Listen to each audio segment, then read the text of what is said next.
റെജിനക്കയൊക്കെ വന്നപ്പോൾ ഒരു മത്തങ്ങ കൊണ്ടുവന്നായിരുന്നേ. ഇന്ന് ആ മത്തങ്ങയും കൊണ്ട് നമ്മളൊരു എരിശ്ശേരി വെക്കുവാണേ.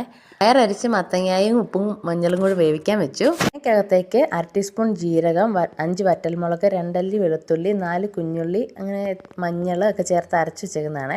ഇനി കടുക് പൊട്ടിച്ച് കുഞ്ഞുള്ളി ഇച്ചിരി കൂടുതലിടണം. കരിയാപ്പിലയും വറ്റൽമുളകും തേങ്ങായും കൂടി ഇട്ട് നന്നായിട്ട് വറുത്തെടുക്കണം. എന്നെ എരിശ്ശേരി വെക്കാൻ പഠിപ്പിച്ച എൻ്റെ വല്യമ്മച്ചിയാണ്. വല്യമ്മച്ചി ഇതിനകത്ത് അരിയും കൂടി ഇട്ട് വറക്കും. ഞാൻ അരി ഇടുന്നില്ല. ഇവിടെ ഈ തേങ്ങ മാത്രം വറുത്ത് ഇങ്ങനെ ഇടുന്നതാണ് ഇഷ്ടം, അതുകൊണ്ടാണ് ഇങ്ങനെ എടുക്കുന്നത്. ഇത് ഈ ഒരു പരുവാകുമ്പോഴത്തേക്ക് നമുക്ക് കോരി എടുത്ത് വെക്കാം. എന്നിട്ട് അതിനകത്തേക്ക് തന്നെ അരച്ച് വെച്ചേക്കുന്ന അരപ്പും ഇട്ട് വെന്ത് വെച്ചേക്കുന്ന മത്തങ്ങയും കൂടി ഇട്ട് നന്നായിട്ട് ഇളക്കി തിളച്ച് കഴിയുമ്പോഴത്തേനും നമ്മൾ ഈ വറുത്ത് വെച്ചേക്കുന്ന അരപ്പ് അതിനകത്തേക്ക് ഇട്ട് മൂടി വെക്കാം. പിന്നെ നമ്മൾ കഴിക്കാൻ നേരത്ത് തുറന്നാൽ മതിയേ. എനിക്കിഷ്ടമുള്ളൊരു കറിയാണ് എരിശ്ശേരിയെ.